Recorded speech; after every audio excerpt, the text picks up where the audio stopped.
Hello बच्चों, मैं विकास Chaudhary sir स्वागत करता हूँ आप सभी का आपके अपने यूट्यूब चैनल बाल स्टडी में। तो बच्चे लोग आज से हम लोग जो है स्टार्ट करने वाले हैं क्लास 10th का सभी सब्जेक्ट का क्वेश्चन आंसर जिसका आज हम लोग करने वाले हैं इस वीडियो में।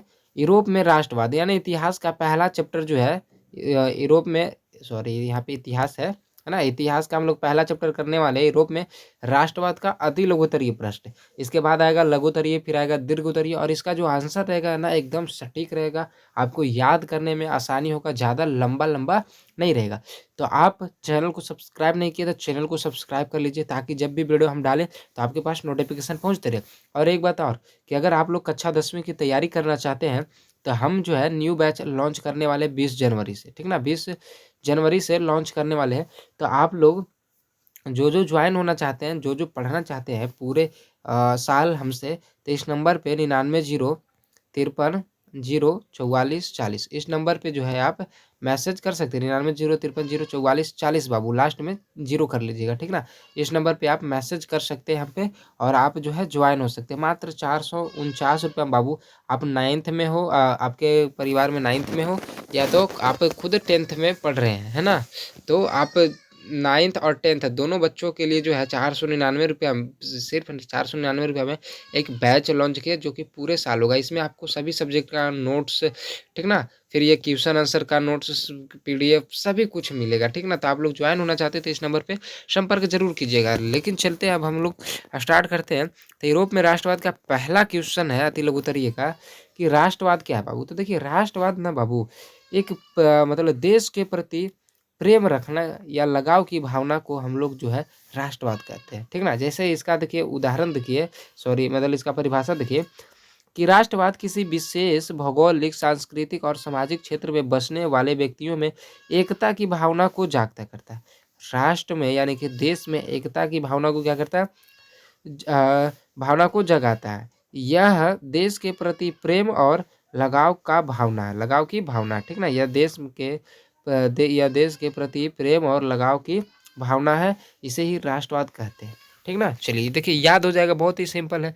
अब चलिए दूसरा देखिए क्वेश्चन क्या है। मेजनी कौन था, तो इसका उत्तर हो जाएगा कि मेजनी इटली के एक साहित्यकार थे, है ना। इनका जन्म 1805 ईस्वी में हुआ था, जो गणतांत्रिक विचारों का समर्थक थे, है ना। एवं वे एक योग्य सेनापति भी थे। ये जो है एक सेनापति थे, है ना। इटली के एकीकरण में मेजनी का महत्वपूर्ण योगदान था। मेजनी के पास व्यवहारिक गुण बहुत कम और आदर्शवादी गुण बहुत ज़्यादा था, है ना। देखिए, ये देखिए इसका आंसर भी देखिए बहुत सिंपल में है, आपको याद होने में कोई दिक्कत नहीं होगा, है ना। बहुत आसानी से आपको जो है याद हो जाएगा। चलिए अब तीसरा नंबर क्वेश्चन देखते हैं। बहुत आसान आसान शब्दों में लिखा है, ताकि आपको याद करने में कोई मुश्किल ना हो। चलिए तीसरा देखिए क्या है, कि जर्मनी के एकीकरण की बाधाएं क्या थी। तो इसका उत्तर हो जाएगा बाबू, जर्मनी के एकीकरण की निम्नलिखित बाधाएं थी। पहला है, लोगों में देश के प्रति भावना का कमी था। दूसरा है, जर्मनी का लगभग 300 छोटे बड़े राज्यों अलग अलग थे, है ना। बोल रहा है क्या कि जर्मनी का लगभग 300 छोटे बड़े राज्यों अलग थे, है ना। मतलब सभी जो है अलग अलग थे जर्मनी में, एक मिलके नहीं रहता था, अलग अलग रहता था। फिर देखिए क्या बोल रहा है तीसरा, कि जर्मनी में धार्मिक एवं राजनीतिक तथा सामाजिक के आधार पर लोगों में ऊंच नीच की भावना थी। जैसे पहले हम लोग के तरफ था, है ना, ऊंच नीच। हम लोग को भी भावना के हेन दृष्टि के रूप से देखा जाता था, गरीब परिवार के लोगों को, नीचे लोगों को, है ना, नीच जाति को। लेकिन हमारे एक भगवान के रूप में आए भीमराव अम्बेडकर, जो इनको क्या किए, दूर किए थे। इसी तरह से जर्मनी में होता था। तो यही इनके एकीकरण का भावना बाधा था।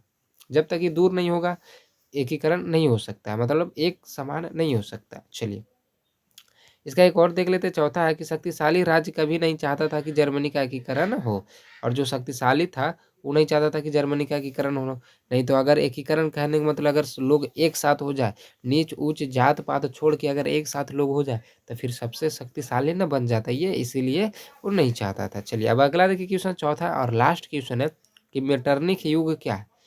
लास्ट ही है ना, हाँ लास्ट है। मेटरनिख युग क्या है, देखिए बाबू। तो मेटरनिख युग क्या है, देखिए इसका उत्तर हो जाएगा, मेटरनिख युग यूरोप में 1815 ईस्वी से 1848 के मध्य काल को कहा जाता है ना। 1815 से 1848 के बीच के जो समय है उसको मेटरनिक काल कहा जाता है, ठीक ना? ठीक ना? समझ गए ना? मेटरनिक युग या मेटरनिक काल कहा जाता है। क्योंकि 1815 ईस्वी में ऑस्ट्रिया के चांसलर मेटरनिक का वियना कांग्रेस का नेतृत्व करने के साथ-साथ मेटरनिक युग का शुरुआत हुआ और 1848 की क्रांति के बाद मेटरनिक युग का अंत हो गया। तो पूछता है भी क्वेश्चन ऑब्जेक्टिव में मेटरनिक युग कब शुरू हुआ था और कब अंत हुआ था? तो शुरू कब हुआ था? 1815 में, खत्म कब हुआ था? 1848 में। तो देखिए परिभाषा जो है छोटा-छोटा रहता है, तो आपको याद करने में बहुत आसानी होगा और सटीक रहता है। तो चैनल को सब्सक्राइब नहीं किए बाबू लोग, तो चैनल को सब्सक्राइब कर लीजिएगा, क्योंकि इसी तरह का वीडियो हमारे चैनल पे आते रहता है। सभी सब्जेक्ट का क्वेश्चन है सर। एक बार पहले भी करवा चुके हैं, लेकिन ये 2024 के लिए है। 2024 के लिए एक करवा रहे हैं, एक-एक करके सभी सब्जेक्ट का करवाएँगे, ठीक ना? और बाकी अगर आप लोग व्हाट्सएप ग्रुप में नहीं जुड़े हैं, तो डिस्क्रिप्शन में लिंक है, और नहीं तो इस नंबर पे 9903504440 इस नंबर पे आप मैसेज कीजिएगा, तो आपको व्हाट्सएप ग्रुप में हम जोड़ देंगे, ठीक ना? चलिए, जहाँ पे आपको ये सभी का पीडीएफ आपको मिलते रहेगा। चलिए बाबू, और क्लास के लिए जो बोले, जिनको भी क्लास करना है, वो उसी नंबर पे मैसेज कर सकते हैं। मात्र 499 में आपका पूरा पढ़ाया जाएगा। चलिए, मिलते हैं अगले वीडियो में, तब तक के लिए जय हिंद, जय भारत। और इसका लघु उत्तरीय और दीर्घ उत्तरीय डिस्क्रिप्शन बॉक्स में मिल जाएगा।